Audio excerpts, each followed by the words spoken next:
Meus queridos do sexto ano, muito bom dia para vocês. Como é que vocês estão? Tiveram um bom final de semana? Espero que sim, né? Até que não foi tão frio dessa vez, estava melhorzinho, estava um pouco mais quentinho.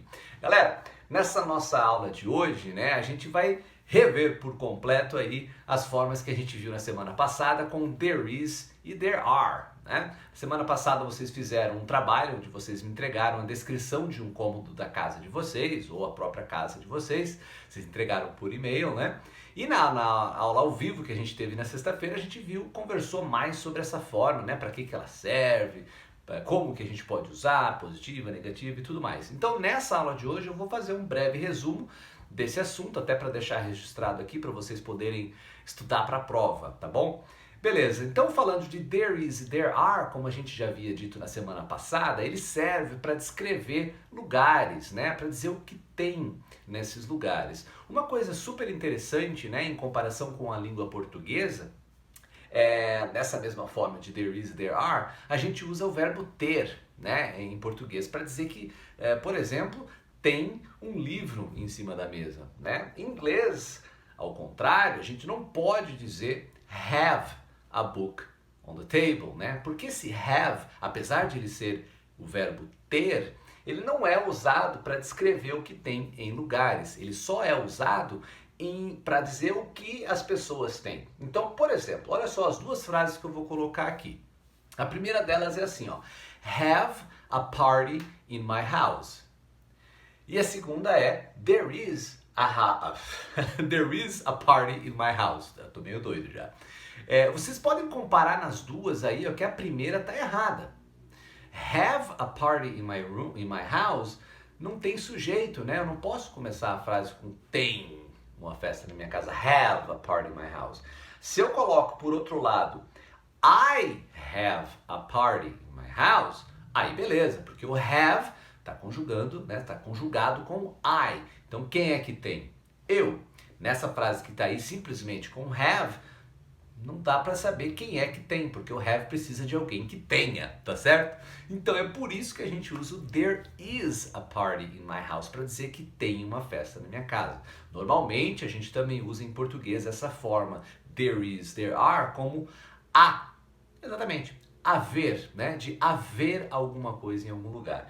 Então vou colocar as três formas que a gente viu, né, pra gente resumir a positiva, negativa e a interrogativa, e vou comentar um pouquinho sobre elas. Então, ó, a primeira delas vai aparecer aí, que é a afirmativa, obviamente. Vou usar a mesma frase que eu usei no começo. There is a party in my house. Então aí você vê que é simples, né? A party é uma festa, então eu estou usando there is a party. Se fossem duas festas, eu teria que usar a forma no plural, como a gente já viu, there are, né? Então se fossem duas festas, there are two parties in my house, certo? Vamos para a negativa que está aí embaixo.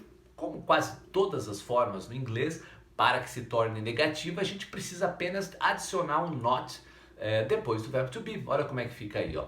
There isn't a party in my house. Agora eu estou dizendo que não há uma festa na minha casa, que não tem uma festa na minha casa. De novo, né? A party, eu usei o there isn't porque é singular. Se fosse duas, como na primeira frase que a gente deu o exemplo, seria are.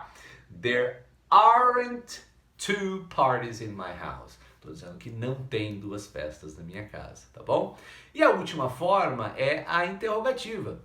Novamente, gente, a gente já está careca de saber o que acontece com o verbo to be para fazer as perguntas, né? O famoso verbo to be, ele vem para frente da frase, tá? Com a forma there is, there are, não vai ser diferente. Então olha só como é que fica a pergunta.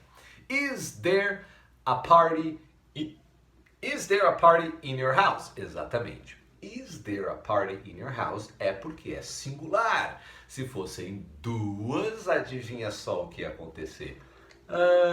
Yes. Are there two parties in my house? Tá bom? Então aí estão as três formas possíveis com as formas there is, there are, negativa, positiva e interrogativa. Para fazer o plural there are, para fazer o singular there is. Beleza? A última coisa que a gente vai fazer sobre esse assunto ainda do capítulo 1 vocês podem ir lá na página número 8 da apostila 3. Lá na página número 8 vocês têm os exercícios 1 e 2 para fazer. E aí eu acho que vai dar, a gente vai fechar esse assunto do There Is, There Are para na próxima semana a gente já começar um novo, tá bom? Então façam os exercícios lá da página 8, exercícios 1 e 2, e na nossa próxima aula ao vivo a gente conversa mais um pouco e dá a introdução do nosso novo assunto. Beleza, galerinha? Ó, bye bye Butterfly, super beijo do teacher para vocês, a gente se vê ao vivo. Tchau!